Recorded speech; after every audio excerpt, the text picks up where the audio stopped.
God. Pabalagbag na isinara ni Harold ang pinto ng kanyang penthouse at inis na hinaklit ang suot na necktie. Pagkatapos, kinuha niya ang cellphone sa bulsa ng suot niyang coat at tinawagan doon ang kanyang sekretarya. Find me some... What the... Napamura siya nang muntika na siyang madulas. Pagtingin niya sa sahig, may basahan doong nakasara. What the hell is this? Sino pinaglinis mo ng penthouse ko? Sir, si Miss Bautista po. Siya lang po kasi ang available na chambermaid kanina. Fire her. Ayoko sa lahat na hindi naayos ang trabaho. Po, pero kakahire lang po natin sa kanya nung nakaraang buwan. Wala akong pakialam. At pwede ba? Huwag mong kinu-question ang desisyon ko.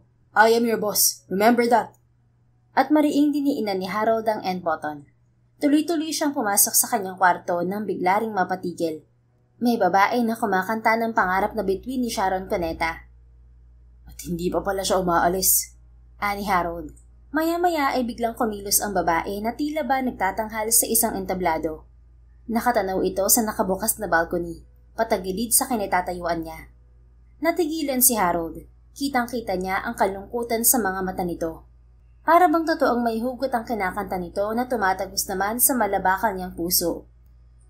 Unti-unting mararating kalangitan at bituin. Unti-unting kinabukasan ko'y magniningning. Hawak ngayon, tibay ng damdamin. Bukas naman sa'king pagising. Piling ko'y pangarap na bituin. Harold just continued listening to her, at nang matapos ito, nakanganga lamang siya. Huminga ng malalim ang babae. Gumalaw ang kamay at paa nito na parang isang robot bago muling bumukas ang bibig. Pong choyla, chiriri kong koyla, apuchikek, ekekek, bobo chichang, chichiri kong tongnang, obuchikik, ek. Napahagalpak si Harold ng tawa na ikinagulat ng babae. Sir Harold, nabitiwan nito ang hawak na basahan. Patuloy sa kanyang pagtawa si Harold nang maramdamang pinagmamasdan na siya ng kaharap. Sir, kanina pa ho ba kayo dyan? Pasensya na po. Nagyuko ito ng ulo. Oo, kanina pa. At kanina pa rin ako nagsasalita rito pero hindi mo ako naririnig dahil sa pagtatanghal mo. Pagsisinungaling niya sa seryosong tinig. Sorry po ulit, hindi na ako mauulit. Dapat lang dahil hindi kita pinapasahod para lang laro-laruin ang trabaho mo. I almost got tripped on the dirty rug at the living room. Ganun ba ang turo sa inyo sa training nyo? Nako sir, hindi po. Mariing umiling ang kanyang kaharap nang tingnan siya. Nakalimutan ko lang pong tupiin yun kanina dahil tumuli na ako dito sa kwarto nyo. Pero alam mong hindi dapat iniiwan ng basta-basta ang mga pinagamitan nyo kung saan-saan, hindi ba? Paano kung makalimutan nyo kunin at abutan ng guest? Sinong masisira? Pangalan nyo ba o pangalan ng kumpanya? Patuloy na paninermo ni Harold para lang mawala ang kanina pang kumakabog niyang dibdib. Isa siyang hotelier at pag-aari niya ang hotel na kinaroroonan nila, pati na ang napakaraming hotels and resorts sa buong bansa. Meron din yung branches sa ibang panig ng Asia at Europa. Dahil likas ang pagiging madiskarte, madali niyang napalago ang negosyong isinalin sa kanya ng amang si Gustavo. Pinili nitong magretiro ng maaga para daw mas maraming oras ang magugol nito kasama ang kanyang ina. Sa ngayon, nasa isang cruise ship ang dalawa. Sorry po ulit, sir. Huminga ng malalim si Harold at pinasadahan ng tingin ng kabuuan ng kanyang silid. Hindi pa tapos maglinis ang babae, pero pasado naman sa kanya ang nakikita. Mabango rin ang paligid dahil sa air freshener na nasa isang sulok. Muli niya itong tiningnan. Matagal niya itong pinangmasdan habang nalilinis sa isip ang sasabihin. Itutuloy ko na po ang paglilinis. Pagkatapos po ay aalis na rin ako. Yes, please do. Pero dumiretso ka sa labas pagkatapos mo rito. May sasabihin ako. Okay ho. Bago siya tumalikod ay nakita niyang tila maiiyak na to. Nasa isip na siguro nito na matatanggal to sa trabaho. Alam na alam kasi ng mga empleyado niya kung gaano siya ka-istrikto at bugnutin. Hindi rin siya basta-basta nai-impress sa isang bagay unless may nakita siyang kakaiba. May 10 minuto rin ang pinaghintay ni Harold bago muling lumabas ang babae sa kwarto niya. Nakayuko itong nagtungo sa harap ng kinauupuan niyang sofa. Sit down, Miss Bautista. Sumunod naman ng babae na hindi pa rin umiimik. I already made up my mind to fire you. Ho? Bulalas nito kasabay ng pagtunghay. Hindi pa ako tapos magsalita, Miss Bautista. Sorry po ulit. Nabigla lang po. You said that 4 times already. At bago pa ako mabingi sa kasasorry mo, patapusin mo muna ako magsalita. Okay po. Pinasadahan niya ito ng tingin. Nakataro ng blouse ito at padang hanggang tuhod na kulay maroon. Uniforme na mga tauhan niya sa hotel. Tumako ang mga mata niya sa mukha nitong hindi yata nakakasawang pagmasdan. Noon niya napansing may malaking balat pala ito sa gilid ng kaliwang pisngi mula sa bandang tenga, hanggang sa may sentido nito. Meron din itong nunal na singlaki ng buong paminta sa taas lang ng kaliwang kilay nito. Sir? Untag nito at ilang beses na ikinurap ang nangungusap na mga mata. Natauhan naman si Harold. Yeah, as I was saying, I made up my mind to fire you. However, if you'll accept my offer, it won't happen. Hindi kita tatanggalin sa trabaho at may extra income ka pa. Sandali itong nag-isip. Ano po bang offer ang sinasabi niyo? Lihim siyang napangiti.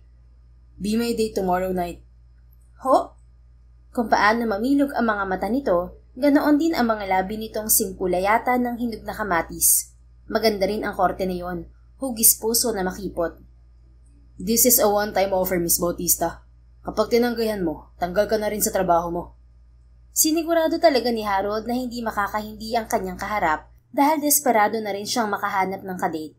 Imbitado kasi siya sa kasal ng kanyang ex at best friend niya. Yun ang ikinaiinit ng ulo niya kanina pa dahil pinuntahan pa talaga siya ng mga ito sa kanyang opisina para imbitahan. Pwede ho bang magtanong? Alanganing wika nito. Sure, anything. Bakit ho ako? Anong bakit ikaw? Napahawak ito sa pisnging may balat. Hindi ho kaya mapahiya lang kayo kapag akong isinama nyo? Bakit naman? Dahil sa balat mo? Tumango ito. I don't care about it. Hindi naman yan kabawasan sa nakikita kong itsura mo. Ano pong ibig niyong sabihin? You are beautiful, Miss Bautista. Hindi si Harold ang tipo ng taong maligoy. Kung ano ang nakikita niya, yun ang sinasabi niya. Ganoon din siya pagdating sa negosyo. Halatang nagulat si Ava sa kanyang sinabi dahil matagal lang itong nakatitig sa itim na itim niyang mga mata. Mukhang hindi ka aware. O baka naman pinangungunahan ka ng insecurities mo. At kung ganoon nga, hahanap na lang siguro ako ng ibang makakasama. May oras pa naman ako. Hindi ko kasi maaatim na walang tiwala sa sarili niya ang kasama ko. Baka nakakalimutan mo. I am Harold Montañez. Kilalang tao ako at ayoko sa lahat ay napapahiya. Lalo na sa dadaluhan ko bukas. Tumayo na siya.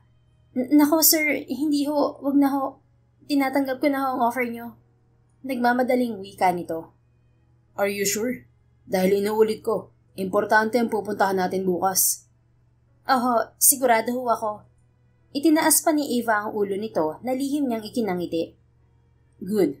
Just come over here at 4 in the afternoon. Wag na wag ka magkakamaling hindi sumipot. Dahil kapag ginawa mo yun, hindi lang pagkatanggal sa trabaho mo rito ang mararanasan mo. I will also ban you for taking this kind of job all over the country. Maliwanag ba? Opo sir, maliwanag po. Now go ahead, bago pa magbagong isip ko. Subalit hindi naman to umalis sa harap niya na kanya namang ikinainis. Bakit? May problema ba? Sir, ano po bang susuotin ko bukas? Alanganing tanong nito. Don't worry about it, ako na ang bahala ron. Basta pagkatapos ng shift mo, umakyat ka na rito. Pero, ako na ang bahalang magsabi sa manager mo na mag-undertime ka. Okay na ba yun? Napatango naman si Eva kahit na nagpapanik pa rin ang isip niya sa bilis na mga pangyayari. Kanina, muntikan na siyang masisante. Ngayon naman, magiging kadate pa niya ang boss niyang ubod ng sungit. As in, hindi talaga siya makapaniwala. Now go! Ayoko sa lahat babagal-bagal, Miss Bautista. Napapitlag siya sa kinatatayuan. Sabi ko nga ho, madali niyang sinamsam ang lahat ng ginamit niya sa paglilinis. Goodbye, sir. Hindi ito sumagot kaya malalaki ang mga hakbang na tinungo niya ang pinto at lumabas. Agad niyang ipinatong sa utility cart ang kanyang mga ginamit na panlinis bago inilapat ang kamay sa kumakabog na dibdib. Wala sa loob na napalingon siya sa pinanggalingan. Kilala si Harold Montañez sa pagiging seryoso, Istrikto at masungit na boss. Kaya nga kanina halos umalpas na ang puso niya sa dibdib dahil sa kaba ng sitahin siya nito. Subalit ang mas nakakagulat talaga sa lahat ay nang marinig niya ang malakas nitong pagtawa. Kulang ang salitang gwapo dahil gwapo na naman sadya ito noon pa. Crush nga sana niya. Kaso nga lang, medyo na-turn off siya sa kasungitan nito. Para pati itong may sungay kapag nagagalit. Pero Lord, bakit pa ibang-iba siya kapag tumatawa? Parang ang aliwalas lang ng mukha niya. Parang nga siyang bumata. Ang cute ng mata niya, ha? Biglang lumiit. Tapos sa mga ngipin, parang pang-commercial. Ang puti-puti at pantay-pantay. Idagdag pa ang tangos-tangos ng ilong niya. Ay, mukhang tatraydorin na naman ako ng aking puso, ah. Sabi ni Ava sa sarili. Nakakamangha kasing makita ang lalaki sa kakatuwang gawin nito. At kung makikita ito ng ibang tao, tiyak na ganoon din ang magiging reaksyon ng mga to sa kanya. Baka nga higit pa. Ani Eva bago nakuha ang ikilo sa mga paa. Ang penthouse na yun ng lalaki ay nahahati sa dalawang parte. Ang isa, private gym nito na may swimming pool. Ang isa naman ay kung saan talaga ito nakatira. May 3 yung kwarto, modernong mga gamit. Ganoon din ang disenyo ng kabahayan na bagay sa personalidad nito. Brown, black at gray kasi ang team niyon. Tapos na siyang maglinis sa gym at pool kaya tumuli na siya sa elevator. Diretso na siyang uuwi dahil tapos na rin ang trabaho niya sa araw na yon. Pagdating sa kanila, naabutan niya sa simpleng bahay nila sa squatters area ng Tondo ang kanyang 2 kapatid at mga magulang na naghahapunan na. Mano ho tay, nay. Dumain siya sa mga ito at nagbano. Kawaan ka ng Diyos anak. Sige na, magbihis ka na para makasabay ka na sa amin. Sagot ng kanyang inang si Aling Laura na may laman pa ang bibig. Aho. Pumasok sa kwarto nilang magkakapatid si Eva. Kahit naman nakatira sila sa squatters area, maayos naman ang kanilang konkretong bahay na may 2 silid, isang banyo, maliit na sala at kusina. May mga appliances din sila na para lamang sa pangangailangan nila at pinagsikapang bilhin ng kanyang mga magulang. Pagkatapos niyang magbihis ay muli siyang lumabas. Nakahanda na ang plato niya pagbalik sa lamesa. Oh, maganda ang diskarte ng tatay mo ngayon sa tricycle kaya nakapag-uwi ng lechong manok. Iniaros sa kanya ng ina ang tinutukoy. Wow naman tay, mukhang big time ka talaga ngayon at may paletsyon ka pa ha. Ay sus anak, para ka namang walang tiwala sa tatay mo. Magaling talaga akong dumiskarte at sisipagan ko pa dahil magkukuleho na tong si Aaron. Abay, ang hirap ng sabay sila ni Lisa. Ang tinutukoy ng ama niyang si Mang Antonio ay ang bunso nila at ang sunod sa kanya. Pagiging guro ang kinukuha ni Lisa, habang gusto naman daw maging engineer ng bunso nila. Siya naman sa TESDA nagtapos ng housekeeping. Ayos na rin yon kasi in-demand naman ng mga kagaya niya. Balak nga niyang mag-abroad kapag nakaipon na siya ng panggastos. Sa ngayon, tiis muna siya sa kumpanya ni Harold. Maganda rin naman ang benefits at pasahod doon. Masungit na boss nga lang ang problema. Nako, wag ho kayo mag-alala tay. Sisipagan ko pa ho sa trabaho ko. Kapag pwede pa ako mag-sideline na tagahugas, gagawin ko ho. Sagot niya sabay subo. Anak, isa-isa lang naman. Baka mamaya niyan magkasakit ka. Kaya pa naman natin ng mga gastusin. Tumutulong din naman sa akin si Lisa sa pananahin ng mga basahan kaya wag ka na mag-sideline. Wika naman ang kanyang ina. May sarili itong makina doon sa kanila at yun na nga, mga basahan, uniforme, kurtina at kung ano-ano pa ang mga tinatahi nito. Ang mga basahan naman, madalas ay ang ama niya ang nagbebenta sa mga nagiging pasahero nito. Hanga talaga siya sa diskarte ng kanyang mga magulang. Oo nga naman ate, mas mainam na malusog ang katawan natin kaysa ano pa man. Segunda ni Lisa. Oo na. Saka ate, tumutulong din naman ako magbenta ng mga gawa ni na inay. Sabi naman ni Aaron. Naks, ito talagang gusto ko sa atin, tulong-tulong. Ganoon talaga Eva anak. Kung gusto nating umasenso, abay dapat lang na magtulungan tayo. Dahil hindi lang naman iisa ang aani nito, tayong lahat din. Nahihiya nga rin kami ng nanay niyo sa inyo. Dahil sa halip na pag-aaral lang ang iisipin niyo, tumutulong pa kayo sa amin. Tugon naman ng kanyang ama. Tay, alangan naman ang pabayaan namin kayo. Siyempre kung mahal niyo kami, mas mahal namin kayo. Tama. Segunda ng 2 niyang kapatid. Kaya nga nagpapasalamat kami dahil kabubuti niyong mga anak. Kami talaga ang swerte dahil kahit ganitong klaseng buhay ang meron tayo, hindi nyo nagawang magreklamo. Bagkus, solusyon ang iniisip nyo. Ngumiti ang kanilang ina sa kanila. Yun naman po talaga ang dapat, Nay, sagot ni Ava. Nagpatuloy sila sa pagkakwentuhan hanggang sa matapos kumain. Nang gabing yun, halos hindi dalawin ng antok si Ava. Iniisip niya kasi kung totoo bang niyayaya siyang maging kadate ng boss niya. Kaya naman kinabukasan ang laki ng eyebags niya. Nako, patay ako nito. Baka hindi na ako isama ni Sir kapag ganitong itsura ko. Pinuri pa naman niya ako tapos... Napabuntong hininga si Ava habang nakatitig sa salamin sa loob ng banyo. Paakyat na sana siya sa penthouse ng amo pero sa huling sandali ay sinilip niya ang itsura sa salamin. Anong gagawin ko? Nasa ganoong posisyon siya nang tumunog ang cellphone niya. Ay, butchikik! Bulalas niya bago nagmamadaling kinuha ang tumutunog na aparato sa kanyang bag. Nanlaki ang mga mata niya. Miss Ditas? Tanong niya sa nasa kabilang linya pagkasagot sa kanyang cellphone. Ang babae ang sekretarya ng kanilang boss. Miss Bautista, nasan ka na? Kanina pa naghihintay dito ang glam team mo. Ano? Glam team? Oo, ipinahanda talaga to ni Sir para sa'yo. At kapag hindi ka pa umakyat dito sa loob ng 5 minuto, pareho tayong mawawalan ng trabaho. Yun ang sabi niya kanina bago ko siya iwanan sa opisina. Gusto talaga niya masigurong pupunta ka at maaayusan. Kaya pinababantayan ka niya sa akin. Ganun ba? Sige, aakyat na ako. Hindi magkaintindihan si Ava sa pagdampot ng kanyang bag. Halos di pa rin niya ang kinaroroonan ng elevator. Mabuti na lang may sariling elevator ang utility staff ng hotel. Yun na mismo ang ginamit niya.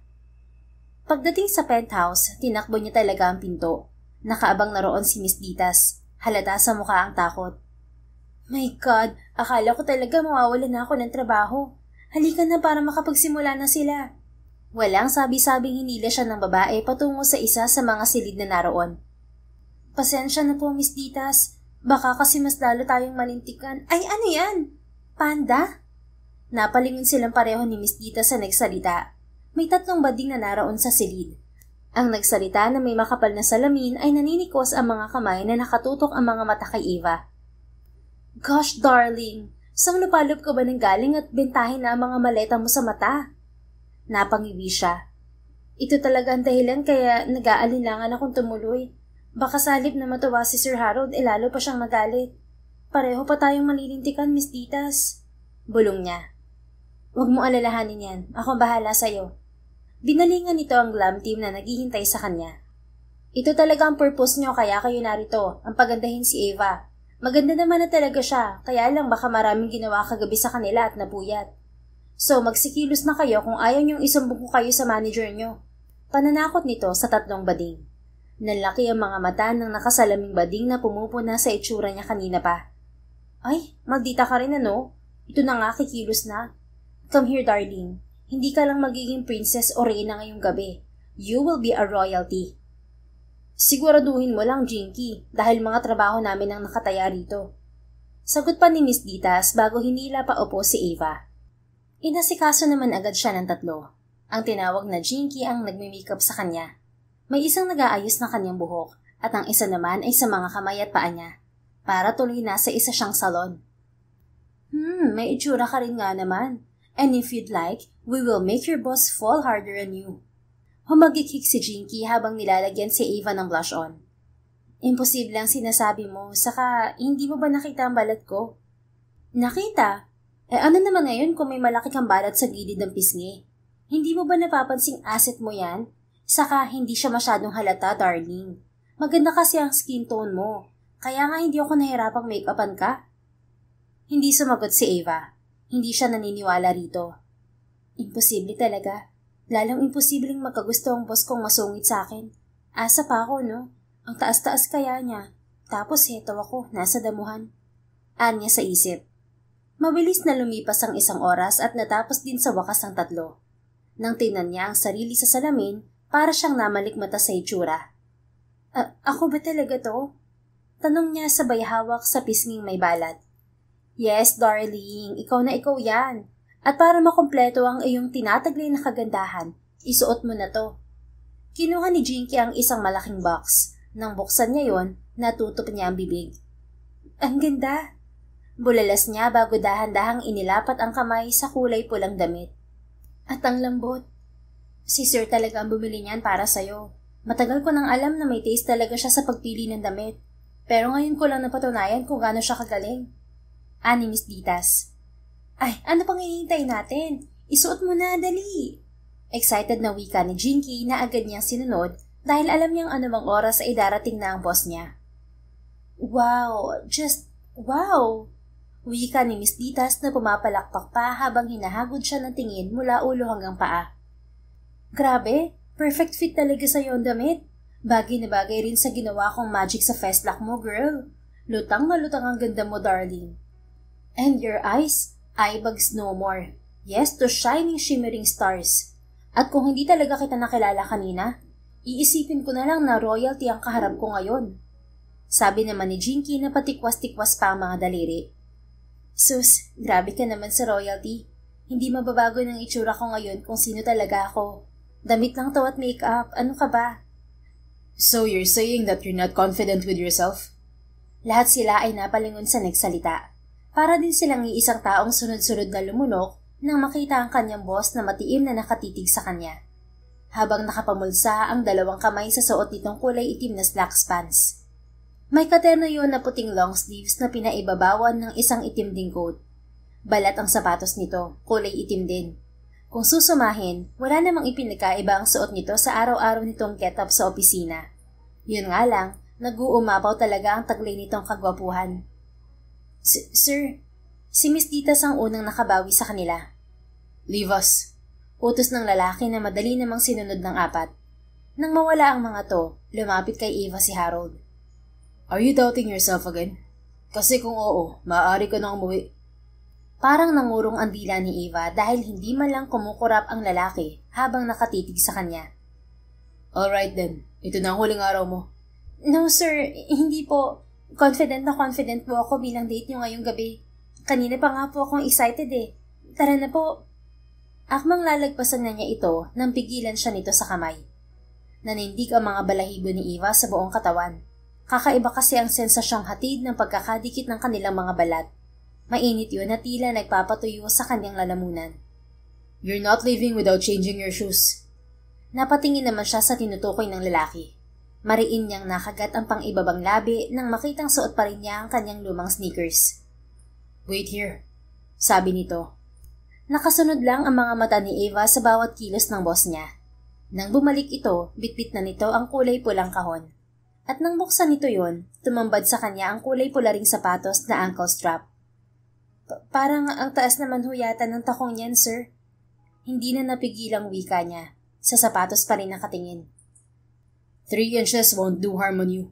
Isa pa, kasama mo naman ako. I'll make sure you won't fall. Sabi ko nga ho. Tugon niya ng balingan to. Muling nagtama ang mga mata nila. Hindi alam ni Eva kung dinadaya lang ba siya ng kanyang paningin o ano. Pero may nasisilip siyang kakaibang kislap doon. Lalo tuloy kumabog ang kanyang dibdib. Ni hindi na nga siya halos humihinga. Akin na ho, isusuot ko na. Pabulong niyang wika na halos pumuyok pa. No, ako na.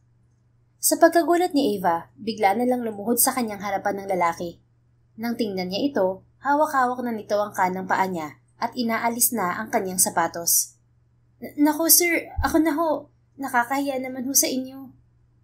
Miss Bautista, kapag sinabi kong ako na. That's why from now on, I don't want to hear any complaints from you. Is that understood? Tumango nang magkakasunod si Eva na para bang nakikita ng kanyang amo.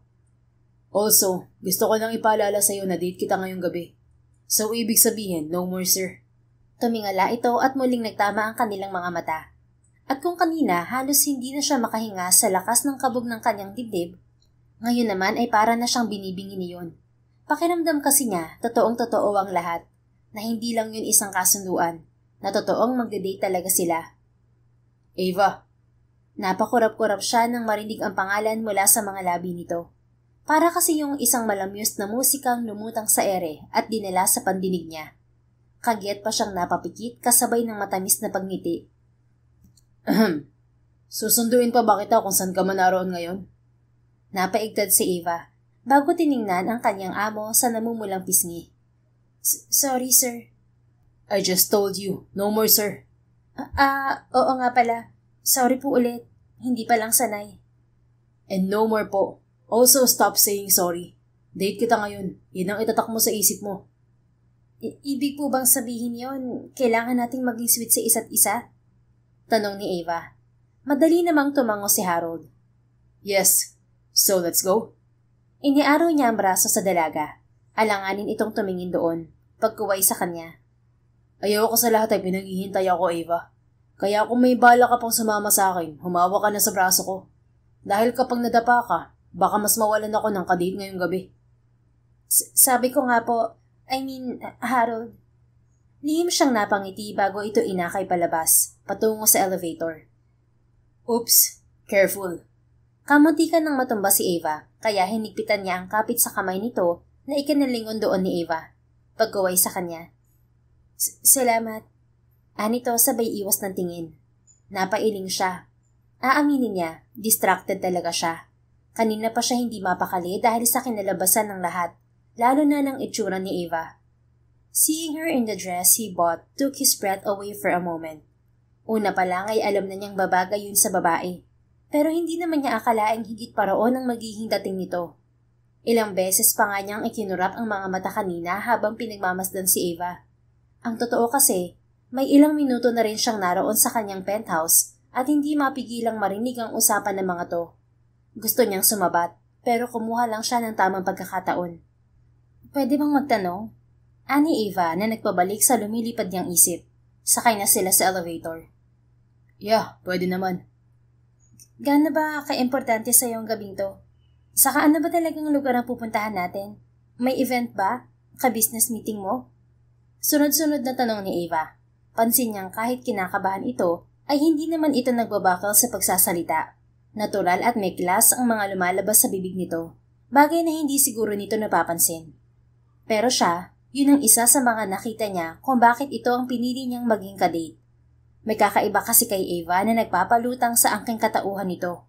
Something he still couldn't explain but wanted to find out. May dumi ba ako sa muka? Otomatikong umangat ang kamay nito sa bandang may balat. No, don't do that. Agad niyang inalis ang kamay nito bago huminga ng malalim. Honestly speaking, hindi ko rin alam kung bakit nga ba ako pupunta pa ron. And I also don't know why I'm answering your question. Dahil ba empleyado mo lang ako? Yes, sigaw niya sa isip. Pero agad yung binawi nang makita ang lungkot sa mga mata nito. No, hindi naman sa ganun. It's just that my reason is too lame. Ayoko lang isipin mong napakataas ng pride ko at ayoko naapakan to. At ayoko rin iisipin mong sinasadya akong saktan ng sarili ko. Bakit? May kinalaman ba sa personal mong buhay ang pupuntahan natin? Sasagot na sana si Harold pero biglang bumukas ang elevator sa basement parking. Inakay niya muna ito hanggang sa makasakay sila sa kanyang kotse. To answer your question, yes, tonight is too personal for me. Ganoon ba? Hindi na lang ako magtatanong kung ganoon. Hindi naman, ayos lang. Talaga ba, Harold? Bakit parang at-is ka na yata kay Eva? Anong nangyari? Nasaan na si Harold na masungit? Tanong agad ng isang tinig sa kanyang isip. He didn't want to confide what he feels to someone else, especially to his employee, to Ava. Naiiwagaan na rin siya. Kahapon pa kasi siya ganoon, umaaktong parang wala sa kanyang sarili. He started the engine of his car and drove to the wedding venue of his ex-girlfriend, Mandy, and his best friend Leo. Dama pa rin niya ang kirot ng ginawa ng mga ito sa kanya. Pero hindi nakagaya ng malaman niyang pagkatapos nilang mag-break ni Mandy ay boyfriend na agad nito si Leo. He felt betrayed but didn't bother to ask them. Alam kasi niyang hindi na noon babalik pa si Mandy sa kanya. Do you really wanna know the event for this evening? Sa gilid ng mga mata ni Harold ay nakita niyang tumango ang babae. Well, total ay may kalahati hanggang 1 oras pa ang biyahe natin. Magkukwento na ako. But save your thoughts to yourself because I already know what those are. Bakit? Saan ba talaga tayo pupunta? Sandali muna niya itong nilingon bago ibinalik ang pansin sa daan. To my ex-girlfriend's wedding, and which happened to be my best friend's wedding also. Ha? Sabi ko sarilinin mo na lang kung ano man ang gusto mong sabihin because I already knew what's running in your mind at this moment. And I accept that. Totoo naman na pinapahirapan ko lang ang sarili ko. Your reaction says it all. Hindi naman sa ganun. Nabigla lang talaga ako. Lumingon si Eva sa kanya. Dama niya ang matagal na pagtitig ng dalaga sa kanyang muka na para bang may nais pa itong sabihin pero hindi nito magawang ituloy. You're curious about why they end up together and I'm still on good terms with them. Is that right? Tumango ito. Sandali naman siyang napaisip. Yun kasing unang beses na magbubukas siya ng kanyang saloobin tungkol sa nangyari sa relasyon nila ng dating kasintahan. Kaya pag sinabi ko sa kanya kung anong nasa kalooban ko, ibig sabihin espesyal talaga si Eva. At ibig sabihin lang nito, sa kanya ko lang naramdaman ang kapayapaan at katiwasayan ng aking kalooban at isip. At hindi na lang kami basta mag-amo lang. Huminga ng malalim si Harold. Bahala na. Dagdag pa niya sa isip bago nakuhang ibuka ang bibig. Well, ang totoo, hindi naman talaga ako okay sa magkakabuhol naming mga landas. I loved Mandy so much. Yun ang dahilan kaya nang makipag-break siya sa akin at sabihin hindi na niya ako mahal, hindi ko siya pinigilan. Ayoko siyang ikulong sa isang samahang ako na lang ang gustong makipaglaban.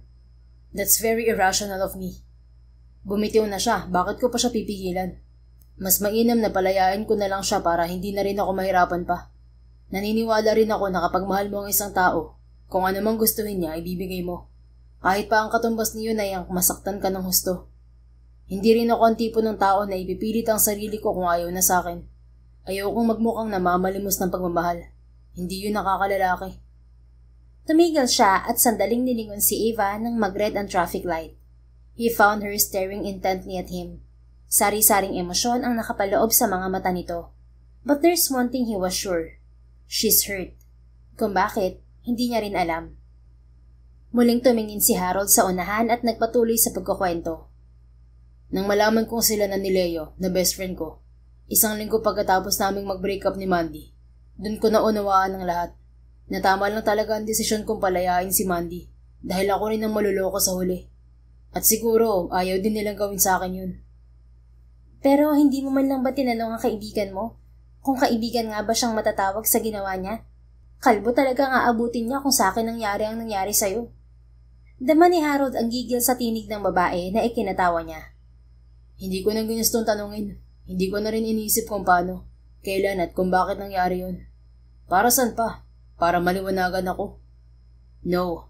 Maliwanag naman na sa akin ang nakita ko at sapat na yun. Ayoko rin mag-aksaya ng oras sa kanila sa mga ganoong bagay dahil pareho rin naman ang magiging resulta. Masasaktan at masasaktan din ako. So binaliwala ko na lang. Kung nakakaya ng konsensya nila ang mga ginawa nila, bahala na sila. Kaya ako rin siguro ginustong pumunta ngayon para ipakita sa kanila na hindi na ako apektado. Tama rin naman nga. Hayaan mo, may karma naman. Siya na lang ang paninginin mo. Yeah, right. Nagpatuloy pa sila sa pagkukwentuhan. Pansin ni Harold, nag-e-enjoy siya sa company ni Eva dahil hindi niya namalayang naroon na sila sa venue ng kasal. Ready, Eva? Tanong niya rito nang pagbuksan niya ito ng pinto. Ikaw ang dapat na tanungin ko niyan. Sagot nito habang titig na titig sa kanyang mga mata. I am. Inilahad niya ang kamay sa harapan nito bago ngumiti. Gumanti naman ito ng ngiti na sandali pa niyang ikinatulala bago nito tinanggap ang palad niya. Tara na. Tumango siya at muling ipinulupot ang kamay nito sa kanyang braso, saka tumuli sa lobby. Pagdating doon, pansin niyang pinagtitinginan sila ng mga tao, and he knew exactly why. Napalingon si Harold kay Eva. You got everyone's attention in here. Sabi ko naman sa'yo maganda ka. Bulong niya rito. Namula to. Baka hindi naman ako, baka ikaw. Hindi ipinagsisinungaling ng mga mata nila ang itsura mo dahil gwapo ka namang talaga. Really? Lalong lumapad ang pagkakangiti niya. Si Eva naman, namula pang lalo ang magkabilang pisngi. Totoo naman. Thanks, Eva. Dumiretso na sila sa wedding hall ng hotel na kinaroroonan. Pagmamayari yun ng kaibigan niyang si Leo. Pareho silang hotelier kaya siguro halos pareho rin ang kanilang mga hilig. Yun nga lang, pati yata sa babae ay nagkapareho sila ng gusto. Pagpasok pa lang nila sa loob ng wedding hall ay bumungad na sa kanila ang malamyos na tugtugin at ang nagkakasiyahang mga tao. Subalit nang makita siya ng mga naroon, lalo na ng mga taong alam ang relasyon niya sa dalawang taong ikinasal, natigil ang mga ito sa kung anumang ginagawa. Nawala rin ang ngiti sa mga labi at napalitan ng pag-aalala ang mga muka. Hindi yata sila masayang narito ka, sir. Bulong ni Ava sa kanya. Relax. Tinapik-tapik niya ang kamay nito. Hindi naman sila ang ipinunta natin dito. Tinumbok ng mga mata ni Harold ang dalawang taong nasa unahan na sa mga sandaling yon ay sa kanila rin nakatingin. Iginiya niya patungo roon ng kasama. Congratulations! Bati niya sa dalawa. Binitiwan niya sandali si Ava bago niyakap si Leo. Nadama niyang tensyonado. Pagkatapos, hinalikan niya sa pisngi si Mandy na hindi na nakapag-react at parang itinulos sa kinatatayuan. I'm glad you came. Sabi ni Leo na unang nakabawi sa dalawa. Saka ngumiti. Yeah, hindi ko naman gustong palagpasin ang kasal mo. Isa pa, kayo mismo nag-impita sa akin dito. Kaya nakakaya naman kung hindi ako magpapakita. Sagot niya bago muling kinuha ang kamay ni Ava at ipinulupot sa braso niya. Nakita niyang sinundan yun ng tingin ng dalawa. Ngumiti si Harold. This is Ava. Ava, this is my best friend Leo and his now wife Mandy. Hi. Kiming bati ng babae. Nag-aalangan pa ito kung ilalahad ang kamay, pero mas pinili pa ring magpakita ng respeto. Tinanggap naman yun ng mga ikinasal. Sandaling dumaan ang katahimikan sa kanilang apat bago siya muling nagsalita. This is so nice. Ang tinutukoy ni Harold ay ang kanilang kinaroroonan. Para kasi silang nasa loob ng isang malaking bouquet dahil puro bulaklak ang paligid. And by the way, bago ko makalimutan, ito nga palang regalo ko sa inyo. Dinukot niya ang isang keycard sa kanyang suot na coat. That's a key to my hotel in Amsterdam. If you will travel abroad, might choose that place para libre ng tutuluyan nyo. Pabirong wika niya. This. Tumingin si Leo kay Mandy, bago siya muling binalingan. Wag na pare, wala pa naman kasi kaming planong lumabas ng bansa ngayon. Ano ka ba, magtatampo ako kapag tinanggihan mo yan. Saka for lifetime access yan. Kaya pwede namang hindi pa sa ngayon. Kung kailan nyo lang maibigang pumunta. Pero, it's alright Mandy. Just let me offer something for both of you. Putol ni Harold sa iba pa nitong sasabihin. Eksaktong dumaan ang isang waiter na may dalang alak. Wait. Tumigil naman ito kaya agad siyang kumuha ng 4 na wine glass. Ibinigay niya ang isa kay Ava, na tahimik lang na nagmamasid. Pagkuway inabutan niya ang 2 ikinasal. Oh, not Mandy. Hindi pwede sa kanya uminom. Pigil sa kanya ni Leo. Ito na ang kumuha ng alak para sa asawa nito. Why? Kunot noon tiningnan ni Harold ang dating kasintahan. Nagkatinginan ito at si Leo. Naramdaman naman niya ang pagpisil ni Ava sa kanyang braso na para bang alam na nito ang sagot. I'm pregnant. Mahinang wika ni Mandy. Sandaling nagulat si Harold sa narinig. Pagkuway ngumiti. Well, congrats. Let's cheers to that. Itinaas niya ang wine glass. Nakipag-cheers naman sa kanya si Leo pati na si Ava. At nang balingan niya ang babae, inisang lagok lang nito ang laman ng hawak nito. Pwede bang isa pa? Tanong pa nito na sa kanya nakatingin. Sure. Kumuway siya sa waiter na padaan. Madali naman silang pinuntahan nito. Parang hindi kasya ang isa. 2 na siguro. Sabi ni Ava sabay bitiw sa braso niya. Ibinalik lang nito ang wala ng lamang wine glass bago kumuha nga ng 2 pa. Hey, hinay-hinay. Bulong ni Harold nang tuloy-tuloy lang nitong inumin ang laman ng mga baso. Napangiwi pa si Ava pagkatapos. Halatang hindi naman talaga ito sanay na uminom. Sabi ko naman hinay-hinay lang. Nakita ni Harold na nabasa ang gilid ng mga labi nito kaya walang pag-aalinlang ang pinunasan niya yon ng kanyang hindalaki. Napanganga naman si Ava. Kahit siya ay nagulat dahil sa kakaibang sensasyong lumukob sa pagkatao niya. Pakiramdam pa niya, sila lamang 2 ang naroon ng mga sandaling yun. They just stared at each other for a long while. Harold, puntahan lang namin ng ibang mga bisita. Kumain na rin kayo. Ani Leo na pumutol sa kanilang pagtititigan. Oo, don't worry about us. Mabilis niyang tugon. Nang mawala ang 2, muling binalingan ni Harold si Ava. Napakunot ang noo niya nang makitang wala na roon ng babae. Where did she go? Iginala niya ang mga mata sa paligid. Nakita niya ito sa buffet table, sa sweet section. She was already eating cookies. Malalaki ang mga hakbang na nilapitan niya ito. Ava, tawag niya rito. Hindi lumilingong sagot nito. Nakatutok ang mga mata nito sa kinakain. Are you drunk? Hindi naman, gutom lang. Bumaling to sa kanya. Gusto mo ba? Iniaraw nito ang isang vanilla cookie sa kanya. Walang nagawa si Harold kung hindi ang ibuka ang bibig. Pagkasubo nito sa kanya, sumubo ulit ito ng panibago. Sarap talaga. Ngayon lang ako nakatikim ng ganitong klase ng cookies. Hindi siya matamis at hindi rin matabang. Tila kinikilig pang wika nito. Sweet tooth, ha? Hindi naman. Minsan lang kasi may ganitong pagkakataon kaya nilulubos ko na. Saka pangganti na rin. Pwede bang ibalot na tong lahat? Ikaw talaga kung ano-anong tumatakbo sa isip mo, Eva. Wag na, baka saktan ka pa ng tiyan. Ang mabuti pa, kumain na tayo ng proper meal. May steak sila, gusto mo bang itry? Sige, pero gusto ko pa ng wine. Ikinurap-kurap pa nito ang mga mata sa kanya. Napahinga ng malalim si Harold. Lasing na nga, mukhang hindi na rin niya alam ang ginagawa niya eh. Anya sa isip. Sige na, please. Ungot pa nito. Sige na nga, pero last na, okay? Mahirap uminom ng walang laman ng tiyan. Yes, thanks. At sa pagkagulat niya, walang sabi-sabi hinalikan ni Eva ang kanyang pisngi. Hindi siya agad nakakilos habang sinusundan ang pagkuha nito ng wine sa isang waiter. Agad din ito yung ininom at nang makita niyang kumuha pa ito ng isa, doon na nagawang kumilos na mga paa niya. That's enough, Eva. Binawi ni Harold ang hawak nitong wine glass. Pero last na talaga. Malumanay na wika nito.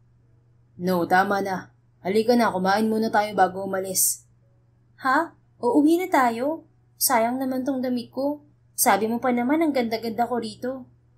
Bahagya naman siyang nakonsensya, pero kailangan niyang magmatigas dito. Ava, ayoko sa lahat ay mag-aakay ako ng kadate ko. Mamaya pati niyan, sukahan mo pa ako. Ibinaba niya ang hawak na wine glass sa buffet table na nasa harap nila. Hindi ako susuka. Sinabayan pa nito yon ng pag-iling na kamunti ka na nitong ikatumba.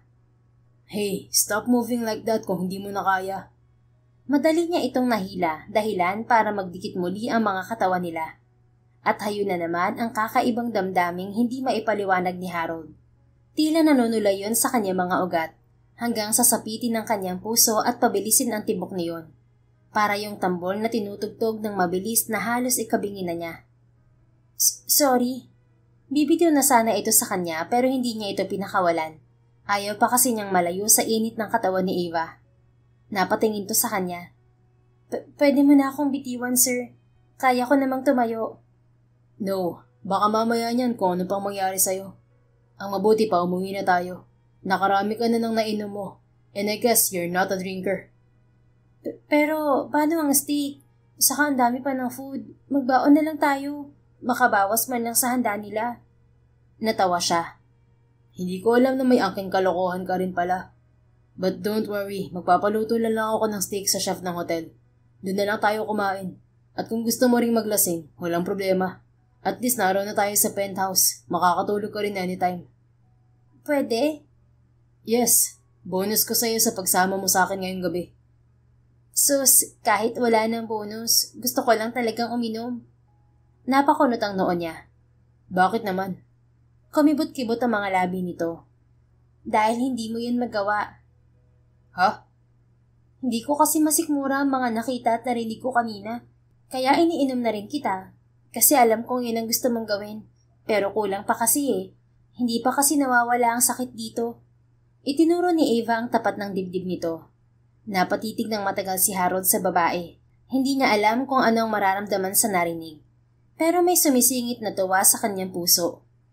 Sana hindi mo na lang yun ginawa, Eva. Ayos lang naman ako. Wika niya, kabaliktaran ng nararamdaman. Masyado na kasing lumalalim ang ugnayan nilang dalawa.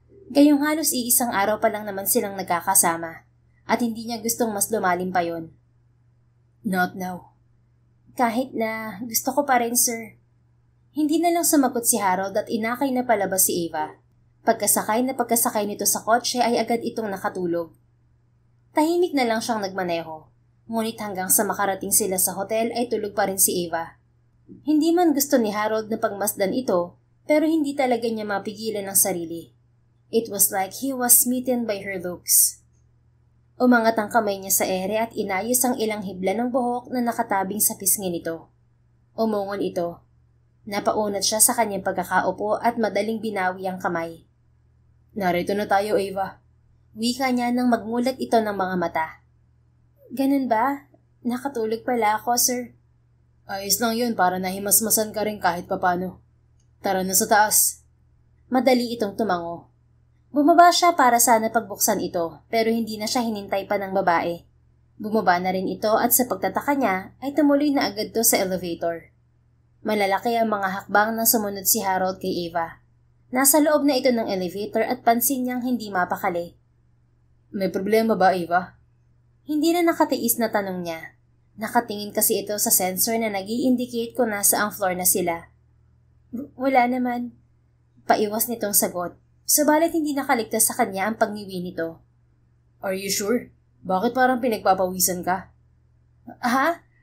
Pinahiran ni Ava ang noong butil-butil na ang pawis. Kasi, naiihi lang ako.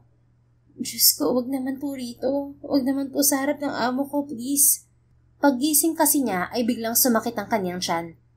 Ayan, inom pa more, Ava. Yan tuloy ang napapala mo. Bakit ba kasi masyado kang nagpapa-apekto sa mga narinig mo kanina? Ano bang gusto mo? Mapansin talaga ng boss mo? O ngayon, tiyak na mapapansin ka niya kapag nagkalat ka sa harapan niya. Maigpit siyang napakapit sa gilid ng elevator nang maramdamang parang may ipo-ipo sa loob ng kanyang tiyan. Mas tumindi rin ang sakit niyon. You're not okay, Ava. Ano ba talaga nangyayari? Tanong ng kanyang amo sa nag-aalalang tinig. Kanina pa niya napapansin ang pag-iiba nito ng ugali. At para naman siyang timang na nangangarap na sana ay ganoon na lang to palagi. Subalit alam niyang imposible yung mangyari. Ava, are you listening to me? Untag nito. Oo, sir. Nakikinig ako. Sandali, wala na bang ibibilis pa tong elevator? Bakit? Lalabas na ba talaga? 5 palapag na lang naman at naroon na tayo. 5 palapag na lang naman? Para man na rin sinabing magpakamatay na lang ako. Eksaheradong sigaw niya sa isip. Sumandal na siya sa metal wall ng elevator dahil kahit ang mga tuhod niya ay parang bibigay na rin. Lord, please paabutin mo naman ako kahit hanggang pintuan lang ng penthouse. Maawa na po kayo. Ayan na, narito na tayo. Mabilis pa sa 4:00 lumabas ng elevator si Ava kahit hindi pa yon tuluyang bumubukas. Bilis! Susi! Anya kay Harold habang namimilipit na ang mga paa. Oo, ito na. Nang marinig ni Ava ang pag-click ng pinto, diretso siyang pumasok sa loob. Ava, careful! Sigaw ng lalaki nang halos madapa na siya sa pagtakbo patungo sa banyo. Nakasunod din pala to sa kanya. Huwag mo akong sundan. Ha? Bakit naman? Ikaw lang naman ang inaalala ko. Basta! Paghawak niya sa seradura ng pinto ng banyo, siya ring hawak ni Harold sa braso niya. Nanginginig ang buong katawang nilingon niya to. Please, dun ka na sa sala. Napakunot ang noon nito. At bakit naman kita susundin? Ibahay ko naman to.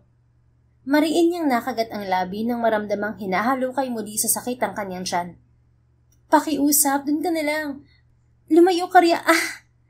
Madaling binaklas ni Ava ang kamay sa pagkakahawak ni Harold, saka mabilis na isinara ang pinto ng banyo. Halos segundo lang ang pagitan ay narinig niya ang malakas na tunog mula roon. Kasunod ang animoy sunod-sunod na pagsabog. Napatitig si Harold sa pinto. Awang ang mga labi. Maya-maya pa, kusang pumuno sa kabuuan ng penthouse ang mataginting niyang halakhak. Sinabi nang umalis ka dyan eh. Bakit nariyan ka pa, sir? Sigaw ng babae mula sa loob. Oo na, lalayo na ako. Baka kung anong bomba pang ibato mo sa akin, mahirap na. Tatawa-tawa pa rin sagot niya. Hanggang na mga sumunod na araw, na naging buwan, ay hindi mawaglit-waglit sa isipan ni Harold ang pangyayaring yun.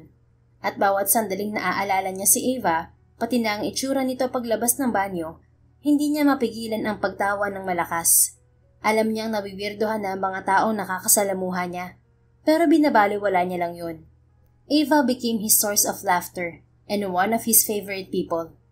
Kaya naman palagi ay pinatatawag niya ang babae para paglinisin ng kanyang opisina, o di kaya naman ay ng kanyang penthouse. Kagaya na lamang ngayon, inutusan niya itong maglinis ng swimming pool. Ang hindi alam ng babae, nakamasid siya rito mula sa nakabukas na sliding door. Ano kayang iniisip ng lalaking yun at palagi na lang akong inuutusan? Gusto lang yata niya akong asarin eh. Kainis naman. Bakit ba kasi nangyari pa yun? Himutok nito habang nagmamap ng sahig. Pero okay na rin to para may trabaho pa rin ako. Baka kasi pag hindi ko siya sinunod, tanggalin pa ako. Mahirap na. Paiba-iba pa naman ang mood ng isang yun. Sala sa init, sala sa lamig. Kailangan pa naman namin mag-ipon ngayon para hindi na mahirap ang tuition ng dalawa kong kapatid. Habang nakikinig si Harold sa pagmamonolog ni Ava, mas lalo pa niyang nakilala ang babae. And somehow, ang nararamdaman niyang kakaiba para dito ay unti-unti nang nagkakaroon ng linaw. At pansin niyang sa pagdaan ng mga araw ay mas lalo itong gumaganda sa paningin niya. Hay, kailangan ko rin nga palang mag-ipon ng pang-placement ko. Ang mahal kasi ng hinihingi ng agency na yun. 200,000. Saan naman kaya ako kukuha ng ganoon kalaking pera sa lalong madaling panahon? Kaya Canada, sa banda-banda riyan pa ha. Hindi pa kaya ng budget eh. Tight pa. Baka sa higpit ko ng sinturon, maputol na tong bewang ko. Anong sinabi mo? Ay, butchikik! Sa pagkakabigla ni Ava, ay nadulas ito at sa swimming pool bumagsak. Tulong! Tulong! Lulubog lilitaw ang ulo nito sa tubig. Walang inaksayang sandali si Harold. Kahit nakasut pa ay agad niyang tinalon ang kinaroroonan ng babae. Ava! Hinagip niya ang nagkakakawag nitong mga kamay bago ito hinila patungo sa kanyang sarili. Saka ito iniahon. Damn it! What are you thinking? Dinaan ni Harold sa galit ang matinding takot na nadarama. Para kasing tumalon ang puso niya nang makita kung paano ito nahulog at hindi makahinga. You're too reckless. Hindi ka naman pala marunong lumangoy pero bakit pumayag kang maglinis dito sa swimming pool? Hindi mo ba alam na delikadong ginagawa mo? Paano kung walang nakakita sa'yo? Paano kung wala ako rito? Paano kung... Natigil sa paglilita niya si Harold nang maramdaman ang mahigpit nitong pagkapit sa kanyang coat, kasunod ang mahinang paghikbi.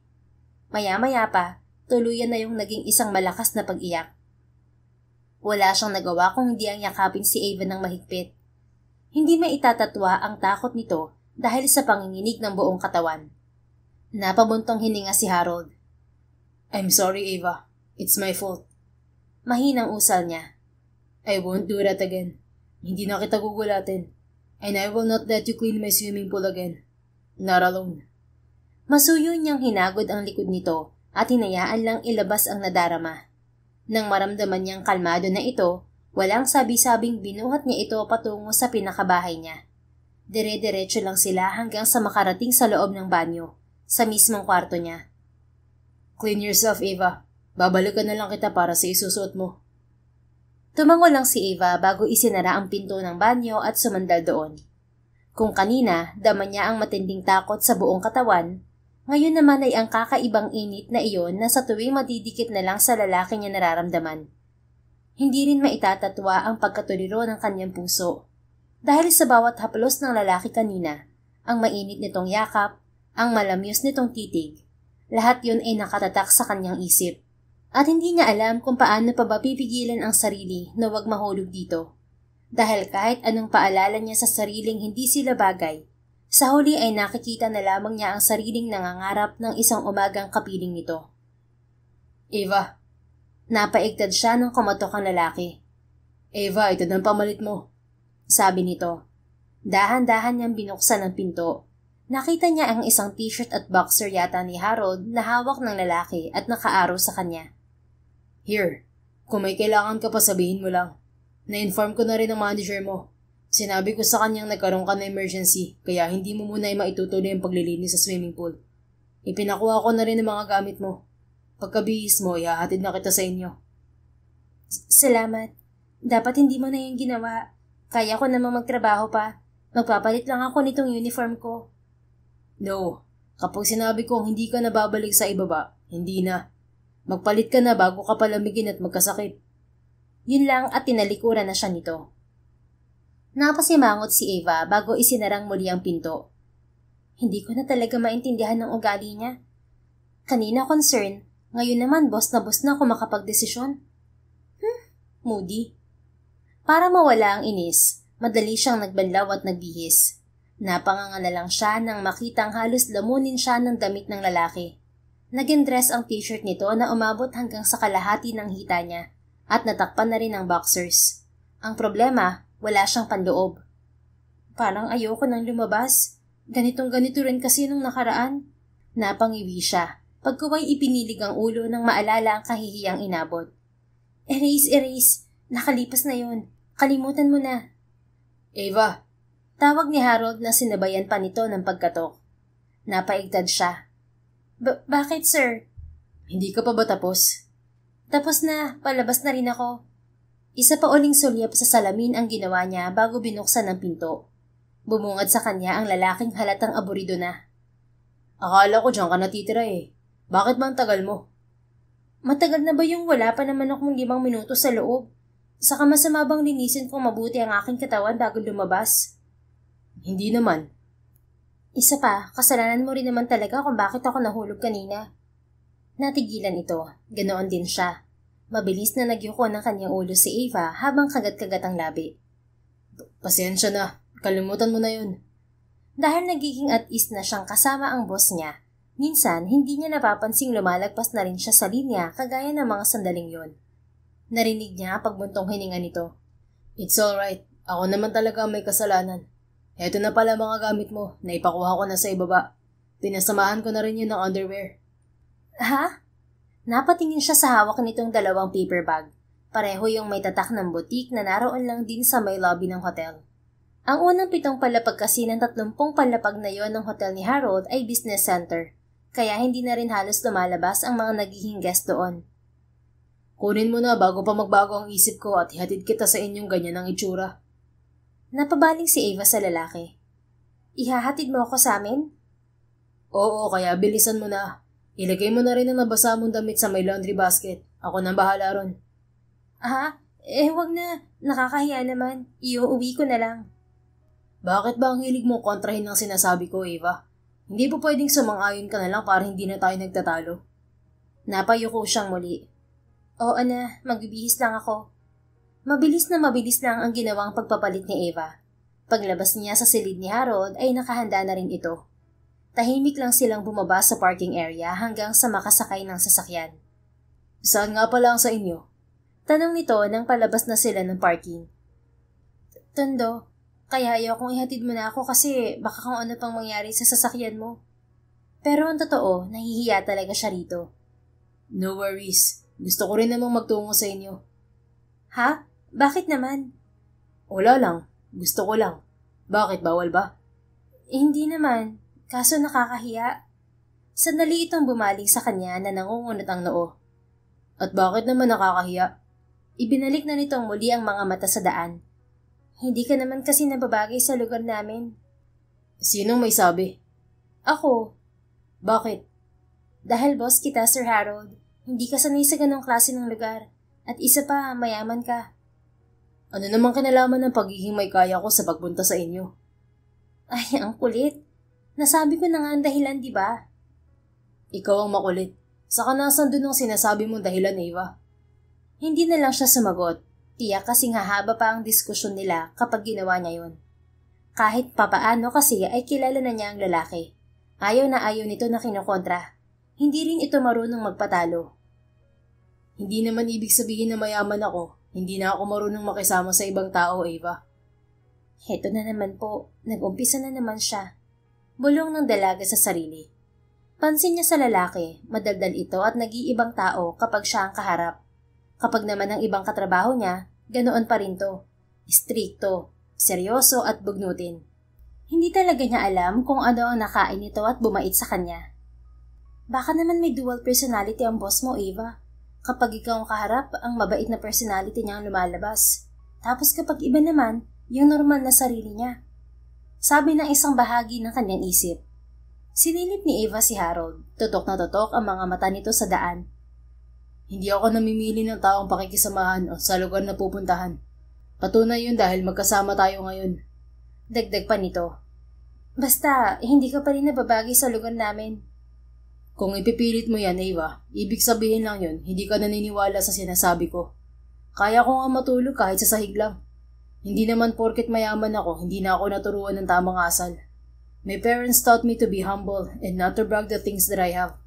Sabi nila, pantay-pantay pa rin ang mga tao once na mamatay ang mga to. Dahil hindi mo naman talaga makakayang dalhin sa hukay ang mga kayamanan mo. So instead of treating other people like they're no one, I choose to see them as who they are. And that includes you. Paliwanag nito. Oo na, bahala ka na nga. Basta wag mo akong masisisisi kapag may nangyari sa'yo o sa sasakyan mo ron ha. At wag mo akong mabablackmail gamit ang trabaho ko. Dahil kapag ginawa mo yon, lalayasan talaga kita. Pagtataray niya. Kung hindi kasi yun ang gagawin ni Ava, baka nangisay na siya sa kilig dahil sa mga naririnig dito. At mas hinangaan pa niya ang lalaki dahil sa mga nalaman. Don't worry, hindi naman kita sisingilin kapag nagasgasan ng sasakyan ko. Iba na lang ang ipagagawa ko. Napakunot ang noo niya. At ano naman yun? Secret. Lumingon pa ito sa kanya bago siyang initian. Sandaling nawala sa sarili niya si Ava. Lord naman, ayoko pong paasahin ang sarili ko. Pero bakit naman ganito ang ginagawa niyo sa akin? Please po, awatin niyo ng lalaking to dahil hindi ko na rin maawat ang puso ko sa mabilis na pagkabog. Marami pang sinabi si Harold na mataman lang pinakikinggan ni Ava hanggang sa makarating sa kanila. Nagulat pa ang mga magulang niya dahil yun ang unang beses na nagdala siya ng lalaki sa kanila. Nay, Tay, si Mr. Harold Montañez ho, boss ko. Agad niya pakilala sa kasama dahil kakaiba na ang tingin ng ama niya rito. Sir, mga magulang ko ho, si Aling Laura at Mang Antonio. Akala ko, boyfriend mo yan, Ava. Abay, munti ka na ako maghasa ng itaka. Anang kanyang ama.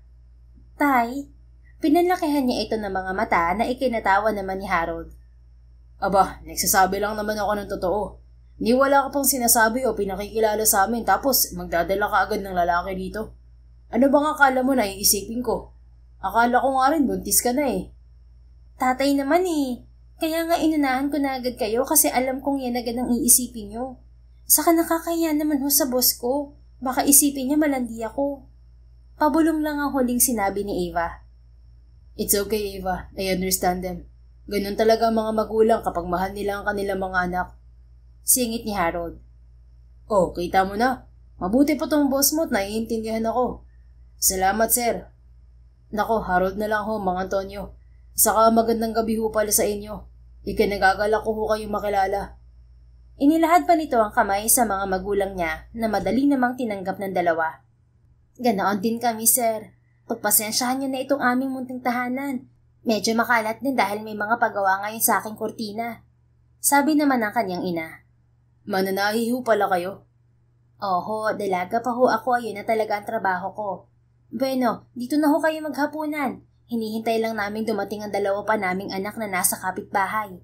Alok pa ng kanyang ina na ikinalingon niya sa lalaki. Sabihin mong uuwi ka na. Sabihin mo.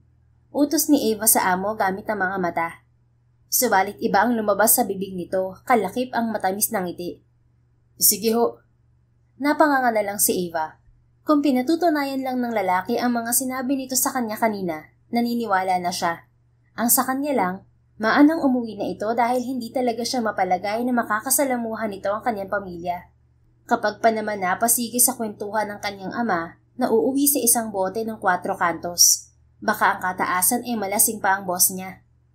Subalit paano nga ba pipigilan ni Ava ang lalaking pursigido? Dahil hindi nga siya nagkamali ng sa pantaha. Napainom ito hanggang sa halos hindi na makalakad pa. Kinabukasan, napahawak sa kumikirot niyang ulo si Harold. Masakit din ang buong katawan niya sa hindi malamang dahilan. Nagmulat siya ng mga mata. Napakunot ang noo niya nang makitang tagusan ng mga yon hanggang sa yero. Ha? Nasaan ba ako? Saka, ano bang nangyari kagabi at... Oh Harold, gising ka na pala. Kamusta ang pakiramdam mo? Kagyat na napabaling siya sa nagsalita. Bumungad sa kanya ang nakangiting mukha ng ama ni Ava. Mang Antonio? Oo, may iba pa bang gwapo rito bukod sa'yo? Tabingi siyang napangiti. Pilit niyang inalala sa isip ang mga nangyari ng nagdaang gabi. Napangiwi siya ng matantawang lahat. Nako, iinom mo na lang yan ng kape. Ito, mainit-init pa. Iniabot sa kanya ng matanda ang isang tasa ng umuusok na kape. Salamat ho. Walang hila-hilamos na bumangon siya at ininom ang ibinigay nito. Muli siyang napangiwi ng malasahan yun. Ganyan ko magtimpla ng kape si Ava kapag may hangover ako. Para daw madali akong magising dahil maaga akong nabiyahe. Nakuha ko na rin ang timpla niya kaya hindi ko na siya ginising dahil alam ko napuyat siya kagabi. Makahulog ang wika nito na ikinakamot niya sa ulo. Anong oras na ho ba? Nahihiyang tanong niya. Hindi kasi talaga siya nagsuot ng relo para iwas pansin na rin sa lugar na yon ni na Eva. 4 pa lang naman. Ganun ho ba? Palabas na ho ba kayo? Oo, bakit mo na itanong? Sasabay ka na ba? Hindi ho, pero pwede ho bang samahan niyo ako sa palengke? Gusto ko hong ipagluto si Eva pati na rin kayo ng almusal. Pasasalamat na rin sa pagpapatuloy niyo sa akin at sa pag-iintindi kagabi. Sus, wala yon. Pero kung desidido ka naman sa mga sinabi mo kay Eva kagabi, abay, suportado kita riyan. Ikaw lang ang naglakas ng loob na ligawan ng anak ko. Siguro naman hindi usapang lasing ang mga sinabi mo, ano? Nako, hindi ho. Totoong lahat ng yun. Totoo hong gusto ko ang anak nyo. Kumukuha pa nga lang sana ho ako ng pagkakataong aminin sa kanya nararamdaman ko. Pero nakainom na ho ako kagabi. Malakas pala hong makatama ang pinaghalong gin at lambanog. Daig po ho ang kabayong naninipa. Natawa si Mang Antonio. Ay, sinabi mo pa. Ganyan-ganyan din ako noon kay Laura. Hindi ko magawang umamin sa kanya kaya sa inom ko na lang idinaan. Abay, mantakin mo naman at asawa ko na ngayon. Basta ang sa akin lang, wag na wag mong paiiyakin ang anak ko dahil talagang tatamaan ka sa akin. Pangako ho, Mang Antonio. Takot ko na lang hong maitak. Muling natawa ang may edad na lalaki. Ilang minuto pa sila nagkwentuhan bago umalis. Pagbalik nila, tinulungan na rin siya nitong magluto. Nagulat pa si na Eva nang magis ng may agahan na. Masaya nila yung pinagsaluhan, maliban kay Eva na halatang may malalim na iniisip. At alam na niya kung ano yon. Eva. Basag niya sa kanilang katahimikan habang pabalik na ng hotel. Isinabay na rin niya ito papasok sa trabaho. Hindi ito sumagot.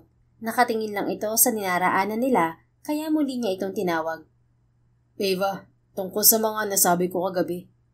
Alam ko nakainom ka lang kaya mo yun nasabi, sir. Kaya wala ka rin dapat na ipaliwanag sa akin. No, Eva, listen to me. What I said last night is true. Gusto talaga kita. Bakit? Sa wakas ay bumaling na to sa kanya.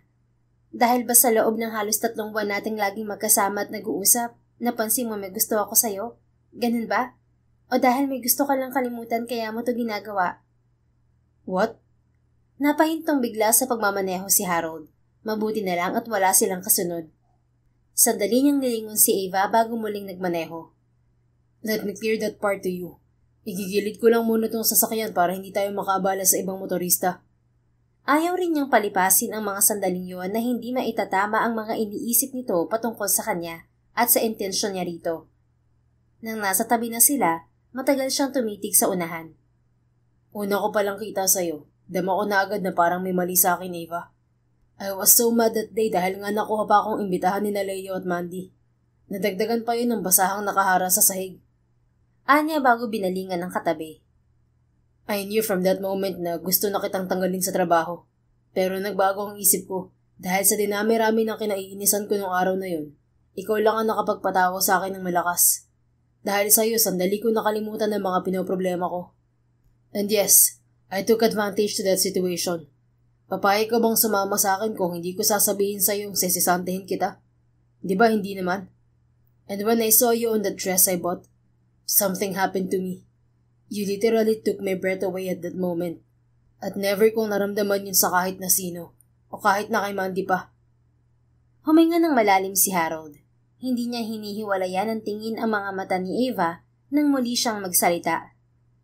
Siguro naman napansin mo mga pagbabago ko. In just 24 hours, I became too reluctant with you. I even confided my feelings and told you the things I never told to anyone else. Even my parents has always been there with me didn't know that. Ikaw lang ang nakagawa ng lahat ng yun, Eva. Hanggang sa naging normal na sa akin ang tumawa kapag nakikita ka. Naging normal na rin ang pagiging madaldal ko sa tuwing kausap ka. Nawawala na rin ang pagiging bugnutin at stricto ko. At higit sa lahat, muli mong pinatibok ang puso ko. Ito ang mga totoong rason at hindi ang mga sinasabi mo. Dahil kahit na kailan, hindi ka magiging panakipbutas dahil wala naman ng tatakpan. Binuo mo na yun, Eva. Binuo mo na akong muli. Hindi pa rin makapagsalita si Eva kaya nagpatuloy lang siya sa pagpapahayag ng damdamin sa dalaga. Nadulas ako kagabi dahil totoo ang nararamdaman ko para sa iyo, Eva. I was already planning to court you because I heard everything you said at the pool area. Bigla akong na-trigger na baka bigla ka na lang umalis. Yun din siguro ang dahilan, kaya nasabi ko mga yun kagabi. Saka, kaya rin kita sinamahan sa inyo para makilala ko ang pamilya mo. At ito talagang sinasabi kong secret na ipagagawa ko sa'yo. Pero hindi naman karakaraka ay matuturuan ng puso. At handa akong maghintay, Ava. Kahit gaano pa yun katagal. Ang importante, nasabi ko na sa'yo nilalaman ng puso ko. Matagal lang na nakatitig sa kanya ang babae. Hindi niya alam kung naintindihan nitong lahat yon. Pero sa nakikita niya, mukhang oo. Dahil ilang sandali pa, nangilid na ang mga luha nito. Loko ka rin talaga, no? Reklamo nito. Bakit naman? Nambibigla ka eh. Nambibigla? Kagabi mo pa nga alam, hindi ba? Malay ko naman kung totoo ang sinasabi mo. Lasing ka nga, di ba? Natawa si Harold. Ikaw lang yata ang babaeng hindi naniniwala sa kasabihang kapag nalalasing ang isang tao, kung anong sinasabi at ginagawa niya, yun talaga nararamdaman niya. So yung mga nakakagawa ng kasalanan kapag nalalasing at sinasabi nilang hindi nila alam ang nangyari, ibig bang sabihin hindi yung totoo? Na ang totoo, alam talaga nilang ginagawa nila? Ganun ba? Napaisip siya. Oo nga, no? Kita mo na? Paano kita paniniwalaan kung ganyan? Siguro naman, paniniwalaan mo na ako ngayon, hindi ba? Nagpaliwanag naman ako. Hindi na ako lasing. Matino ako ngayon. Nakita niyang nag-isip to. Oo na, inisa-isa mo ng lahat eh. May pagpipilian pa ba ako? Wala. Dahil hindi talaga kita bibigyan ng pagkakataong makawala pa. Kahit hindi ka maniwala, ipapakita ko naman sa'yo na totoo ang sinasabi ko. At uumpisahan ko na yun ngayon. Kinikilig man sa mga narinig, hindi naman mawala-wala ang takot sa puso ni Ava. Sana nga totoong-totoo ang mga yon, dahil nakatatak na sa puso't isip niya ang pag-asang matutupad ang mga pagde-daydreaming niya. Kaya't ng mga sumunod na araw na walang palya sa paniligaw nito si Harold, doon niya natantong totoo na nga talaga ang lahat. Lalo pat ni hindi ito nangingiming ipaalam yun sa ibang tao, kahit na sa mga katrabaho niya. At yun ang isa sa mga kinakabahala niya.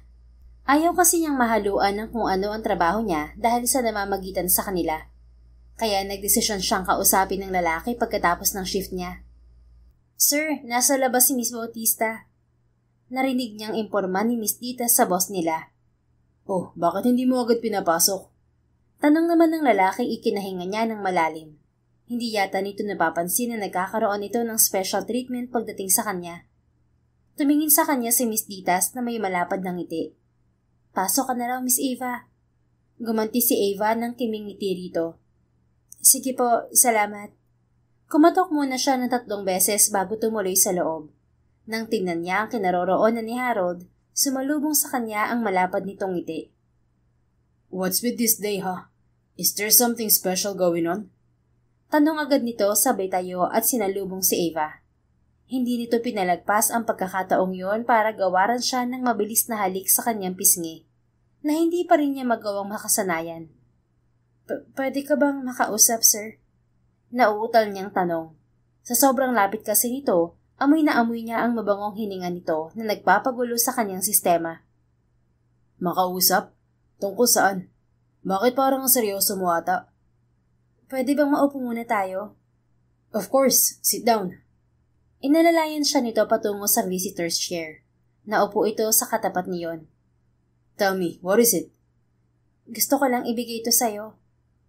Napakunot ang noo nitong inabot ang puting papel na dinukot ni Ava sa loob ng kanyang bag. Binasa agad nito ang nakasulat doon. What? No! Agad ay tutol nito na inaasahan na niya. Ano namang dahilan mo't magre-resign ka? Wala ka namang nagagawang mali. Sabi pa ng manager mo ni minsan daw ay hindi ka pa niya nireprimand. That only means na magaling ka sa ginagawa mo, Ava. Paano kung sinabi niya lang yun dahil natatakot siya sa'yo? Na baka magalit ka sa kanya kapag may sinabi siyang hindi maganda patungkol sa akin. Kilala ka nila, Harold. At alam mong takot lahat ng empleyado mo sa'yo. Maliban na lang sa akin. Natigilan ito pagkatapos ay pinagmasdan siyang maigi. Yan ba talaga ang rason mo? O may iba pa? May nambubuli ba sa'yo? Ha? Wala. Walang nambubuli sa akin. Paano naman nila ako gaganunin? Alam nila kung sino ako sa'yo. Bakit ka nga magre-resign? Huminga ng malalim si Eva. Dahil ayokong sa hinaharap ay maapektuhan ng samahan natin ng mga trabaho. Lalo ka na. Ikaw ang boss, kaya dapat patas ka lang sa lahat. Patas naman ako. Never in my life that I became biased to anyone. Not even you. Totoo ba yan? Kasi hindi ganyan ang nakikita ko. May special treatment ka pagdating sa akin. Pansin ko akong palagi mong pinaglilinis ng penthouse mo. Dumadalas na rin ang hindi ko pag-OT dahil may date tayo. Ngayon, ang sa akin lang naman, para hindi tayo umabot sa puntong makarinig ng masasama sa bibig ng iba, gawa na natin ng solusyon. Mahabang wika niya. Mariing nagdikit ang mga labi nito. At kapag ganoon si Harold, alam niyang galit to. Pero hindi niya pwedeng ipagsawalang bahala na lang ang lahat. Mahirap kumilos kapag maraming bumupuna sa likuran. Mabuti kung siya lang ang sasabihan ng mga to. Paano kung pati ang lalaki? Baka sa halip na maging okay ang lahat, mapaaway pa siya. Dahil hindi naman niya hahayaang masira ang tingin ng ibang tao rito. Mas mabuti pang manatili itong istrikto sa mga mata ng lahat kaysa masira ang reputasyon nito dahil sa kanya. No, I won't accept your resignation, Eva. Bakit naman? Dahil ang totoo, ipadadala kita sa Europe. Natigilan si Eva. Ilang beses ding napakurap. Europe? Akala ko ba ayaw mong malayo ako sa'yo? Yeah, ayoko nga. Pero dahil sa mga sinabi mo ngayon, I am now considering the suggestion of your manager. Ito rin ang dahilan ng palagi kong pag-update sa kanya tungkol sa'yo at sa trabaho mo. Hindi sa kung anong nararamdaman ko para sa'yo. I may admit at some point that I became biased when it comes to you. Pero hindi naman ako sumusobra. Alam ko pa rin ang limitasyon ko dahil inaalala ko rin ang trabaho mo. Wala man akong pakialam sa sasabihin ng iba patungkol sa relasyon natin. Pero pagdating sa kapakanan mo, malaki ang pakialam ko. Kaya kahit mahirap sa akin ang hindi ka makita sa araw-araw, gagawin ko ang bagay na to. Para na rin matulungan kang matupad ang mga pangarap mo na mag-abroad at para matulungan mong pamilya mo. Huwag ka mag-alala sa sasabihin ng mga katrabaho mo dahil qualified ka para ipadala sa Europe. Your manager and your performance said it all. Mahabang wika nito. Nangilid ang mga luha ni Eva sa narinig at hindi niya napigilan ng sarili na yakapin to. Thank you. Thank you so much, Harold. Akala ko hindi na mangyayari mga nais ko, pero narito ka para tulungan ako. Humihikbing wika niya. I love you, Eva. I love you so much that I'd do anything to make you happy. Kahit ang katumbas niyo na yung pagsasakripisyo ko. Ganun kita kamahal. Muli siyang nagulat sa revelasyon nito. Unti-unti niyang pinakawalan si Harold. Nang magtapat ang kanilang mga muka, pinakatitigan niya ito sa mga mata. Nasorpresa pa siya nang makitang nangingislap din ang mga mata nito sa pinaghalong kasiyahan at kalungkutan. At alam niyang anumang sandali, papatak na rin ang mga luha nito. Napakabuti ng puso mo, Harold. Umangat ang kamay ni Eva sa ere at basuyong hinaplos ang pisngi ng lalaki. Napapikit naman ito. At dahil dyan, hindi ko naman magagawang umalis na hindi ko nasasabi sa iyong nilalaman ng puso ko. Mahal din kita, Harold. Mahal na mahal. Akala ko hanggang sa pangarap na lang ang lahat ng to. Pero ngayong nasa harapan na kita at naririnig ko ang mga sinasabi mo, alam ko na totoo to at hindi na ako aatras pa. Anong ibig mong sabihin? Sa kauna-unahang pagkakataon ay nautal ito sa harapan niya kaya napangiti siya. Oo, Harold. Oo, sinasagot na kita. Talaga? Oh, Eva. Sa gulat niya, madali nitong inangkin ng kanya mga labi. Wala pa siyang kasanayan sa paghalik dahil yun ang unang beses niya. Pero sinikap niyang matutuhan ng ginagawa nito. At nang masanay siya, kusa na siyang tumugon. May ilang sandali ring naglapat ang mga labi nila bago siya nito pinakawalan. This calls for a celebration. Pero bago yun, gusto ko munang ipakilala ka kina Mami at Daddy. Aha? Agad-agad? Bakit? Ayaw mo ba? Napatingin siya sa sarili. Hindi siya nakaayos. Nakasimpleng t-shirt at pantalong maong lang siya na medyo halata na ilang beses nang nasuot.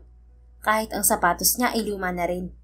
Don't worry. Hindi sila tumitingin sa panlabas na anyo, Eva. What they considered is what's inside your heart. Magbibigay assurance nito. Sigurado ka? Opo, girlfriend. Halika na.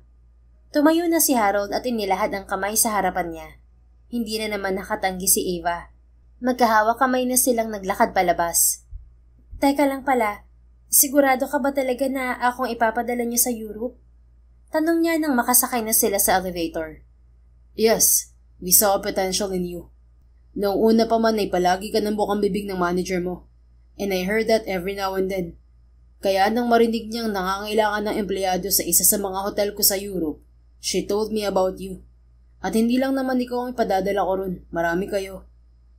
Sa palagay mo, kakayanin ko? Of course. Are you doubting yourself again? Umiling si Ava. No, kung ikaw na mismo nagsabi at ang manager ko, ibig sabihin totoo. At pangako, gagalingan ko ron. I know you will.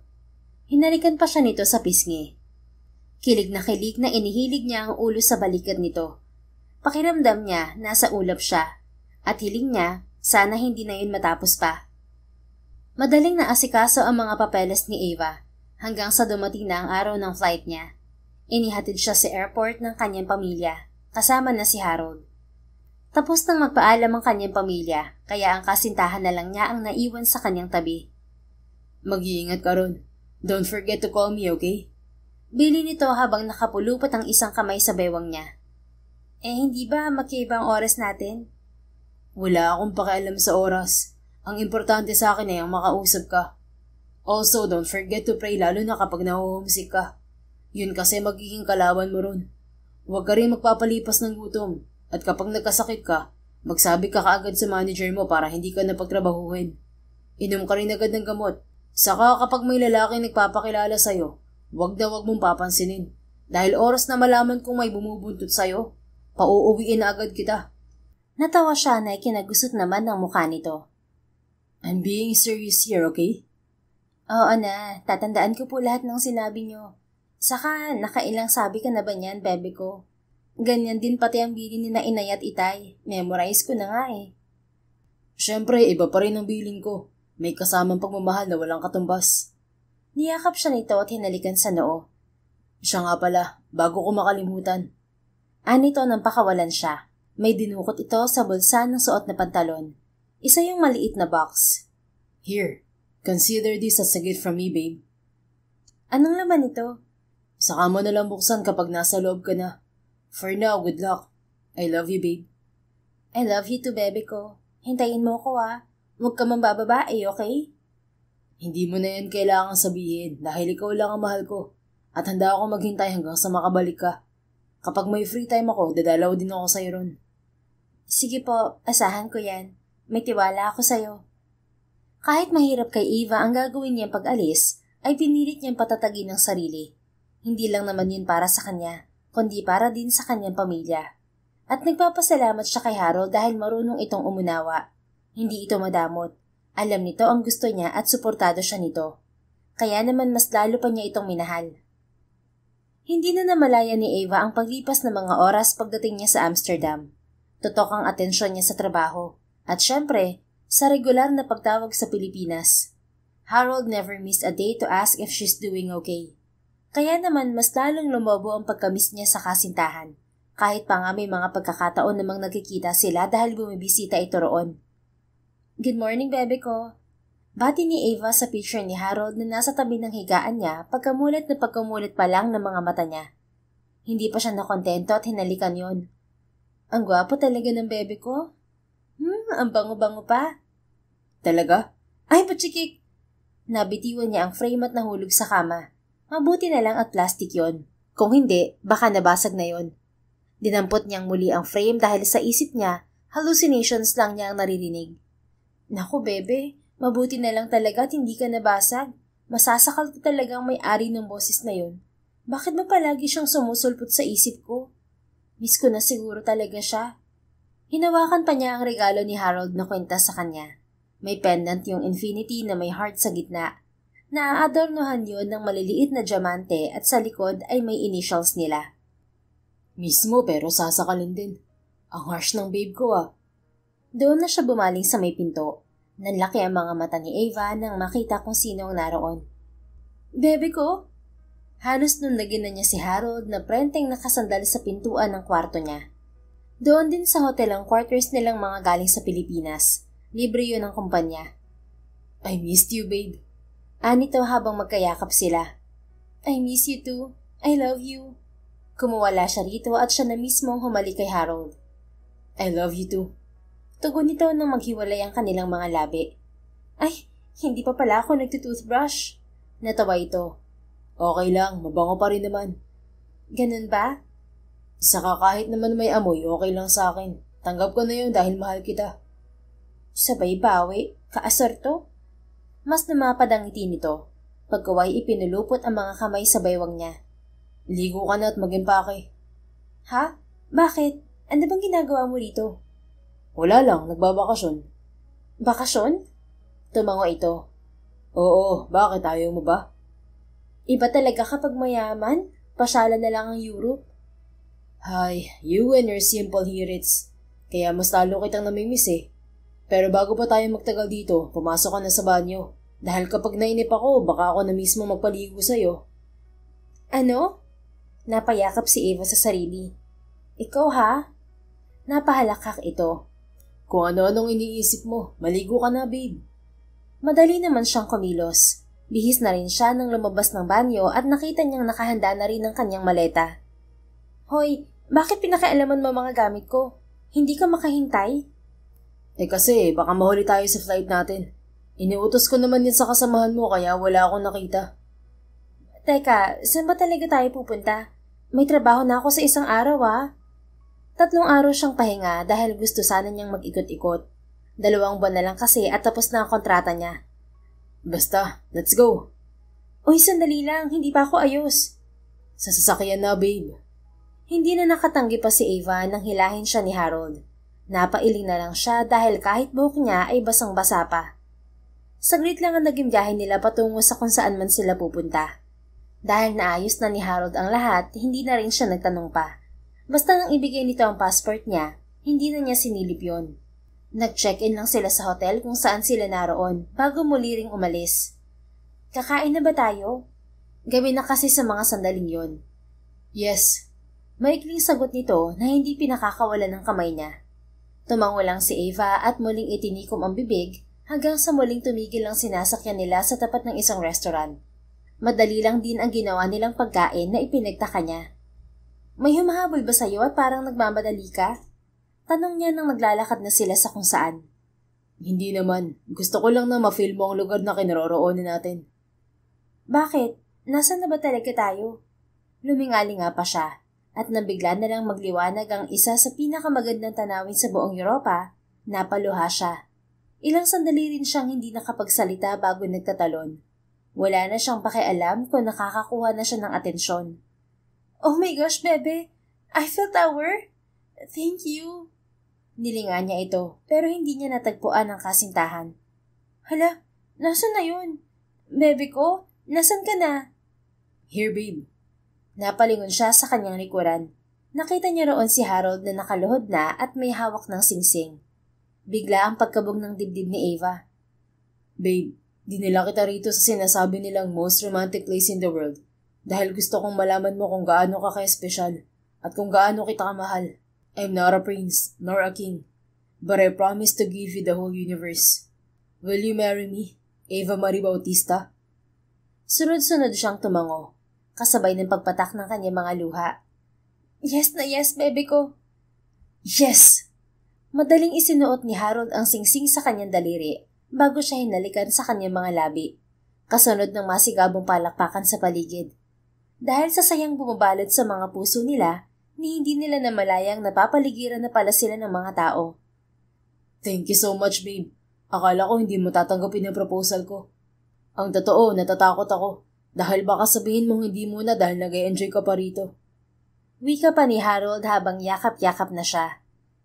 Kahit kailan ay hindi kita tatanggihan, Harold. Mahal na mahal kita at alam mo yan. Saka tama na ang pagbibigay-daan mo sa mga pangarap ko. Panahon naman para tuparin ko ang mga pangarap mo. At yun ay ang magkasama na tayo. Okay na rin naman ng pamilya ko, kaya ngayon tayo naman, babe. Malaki na rin naman ang naitulong ni Eva sa kanyang pamilya. Nakalipat na rin sila sa isang maayos na subdivision dahil maganda naman ang pasahod sa kanya sa Amsterdam. Idagdag pa ang mga tip na natatanggap niya. Sa ngayon, may sarili na silang grocery store at bigasan. Tapos na rin si Lisa sa pag-aaral nito, kaya kahit papaano ay nakakatulong na rin ito sa kanila. Ang inay naman niya ay patuloy pa rin sa pananahi, pero hindi na maramihan ang tinatanggap nitong gawa. Yung sapat lang na pandagdag kita. Thanks, babe. Thank you for making my dreams come true. Narinig niyang wika ni Harold. Ako dapat na magsabi niyan sa'yo, dahil ikaw mismong tumupad sa mga pangarap ko. At kabilang ka na ron. Hindi man ako sa Canada, at least dinala mo pa rin ako sa ibang bansa para mas mabilis na makatulong sa pamilya ko. Huwag ka mag-alala, babe. Dadalhin pa rin kita sa Canada. Pero hindi bilang OFW, kundi bilang turista. Ipapasyal kita ron anytime you want. Salamat, bebe ko. I love you. I love you more, Ava. Pinakawalan siya nito at muling hinalikan. Kasunod ng pagsabog ng fireworks sa kalangitan. Para kay Ava, yun na ang pinakamatamis na halik na natikman niya. Yun na rin ang isa sa pinakamaligayang araw sa kanyang buhay. Hinintay lang nilang makauwi siya sa Pilipinas at inasikaso na nila ang kanilang kasal. Pagkalipas pa ng isang taon ay agad silang nabiyayaan ng kambal na babaeng anak na siyang nagdagdag ng kasiyahan sa pagsasama nila ni Harold. Mas pinili na lamang ni Ava na tumulong sa asawa sa pagmamanage ng kumpanya nito. Hindi dahil sa ambisyon, kundi dahil sa pagmamahal. Masaya na siya roon dahil alam niyang hindi na siya kailanman malalayo sa piling ng kanilang anak at ng lalaking minsan ay akala niyang hindi siya kailanman mapapansin. Masarap sa pakiramdam kapag ang taong mahal mo ay hindi lang katuwang sa buhay, kundi kasama mo rin sa bawat hakbang ng pangarap. Mas nagiging makabuluhan ng pagod. Mas matamis ang tagumpay dahil sabay ninyong nilalaban ang mga hamon ng buhay. Hindi naging madali ang lahat para kay Ava. Isang simpleng chambermaid na may pangarap, tapang at puso. Pero sa bawat araw na siya lamang ang nakakapagpatawa sa masungit na boss, ay unti-unti rin niyang binuksan ang puso nitong dati kay hirap abutin. At sa huli, si Harold na mismo ang pumiling manatili sa piling ng babaeng nagpatawa, nagpalambot at nagpatibok ng pusong akala nito'y wala ng espasyo para sa pag-ibig. Kaya sa mga tulad ni Ava, huwag kayong matakot mangarap, huwag kayong matakot magmahal. Dahil minsan, sa likod ng simpleng ngiti, may tagumpay at pag-ibig na naghihintay. The End. If you enjoyed this story, please don't forget to like, subscribe, comment, and share. Your support helps us reach more people and spread the love. Thank you for tuning in, and we're looking forward to seeing you again soon. In the meantime, please take care and may God bless you always.